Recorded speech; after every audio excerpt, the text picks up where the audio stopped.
उत्पत्ति अध्याय 33। उत्पत्ति अध्याय 33। और याकूब ने आंखें उठाकर देखा कि एसाव 400 पुरुष संग लिए हुए चला आता है। तब उसने लड़के बालों को अलग अलग बांट कर लिया और राहेल और दोनों लौंडियों को सौंप दिया। और उसने सबके आगे लड़कों समेत लौंडियों को, उसके पीछे लड़कों समेत लिया को, और सबके पीछे राहेल और यूसुफ को रखा। और आप उन सब के आगे बढ़ा और 7 बार भूमि पर गिर के दंडवत की और अपने भाई के पास पहुंचा। तब एसाव उससे भेंट करने को दौड़ा और उसको हृदय से लगाकर गले से लिपटकर चूमा। फिर वे दोनों रो पड़े। तब उसने आंखें उठाकर स्त्रियों और लड़के बालों को देखा और पूछा, ये जो तेरे साथ है सो कौन है? उसने कहा, ये तेरे दास के लड़के हैं, जिन्हें परमेश्वर ने अनुग्रह करके मुझको दिया है। तब लड़कों समेत लौंडियों ने आकर दंडवत किया। फिर लड़कों समेत लिया निकट आई और उन्होंने भी दंडवत की। पीछे यूसुफ और राहेल ने भी निकट आकर दंडवत की। तब उसने पूछा, तेरा यह बड़ा दल जो मुझको मिला उसका क्या प्रयोजन है? उसने कहा, यह कि मेरे प्रभु की अनुग्रह की दृष्टि मुझ पर हो। एसाव ने कहा, हे मेरे भाई, मेरे पास तो बहुत है, जो कुछ तेरा है वो तेरा ही रहे।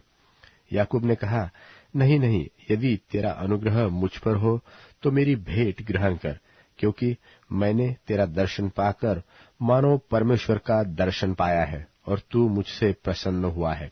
सो यह भेंट जो तुझे भेजी गई है ग्रहण कर, क्योंकि परमेश्वर ने मुझ पर अनुग्रह किया है और मेरे पास बहुत है। जब उसने उसको दबाया तब उसने भेंट को ग्रहण किया। फिर एसाव ने कहा, आ हम बढ़ चले और मैं तेरे आगे आगे चलूंगा। याकूब ने कहा, हे मेरे प्रभु, तू जानता है कि मेरे साथ सुकुमार लड़के और दूध देनेहारी भेड़ बकरियां और गाय है। यदि ऐसे पशु एक दिन भी अधिक हाके जाए तो सब के सब मर जाएंगे।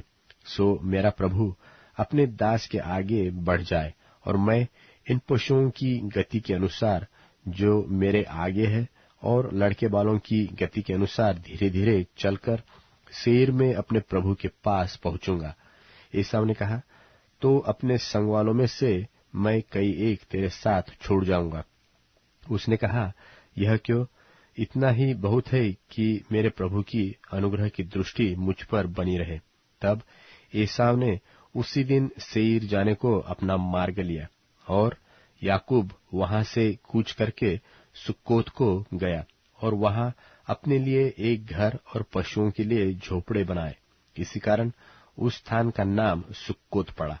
और याकूब जो पद्दनराम से आया था सो कनान देश के शकेम के नगर के पास कुशल क्षेम से पहुंचकर नगर के सामने डेरे खड़े किए। और भूमि के जिस खंड पर उसने अपना तंबू खड़ा किया उसको उसने शकेम के पिता हमोर के पुत्रों के हाथों से 100 कसीतों से मोल लिया।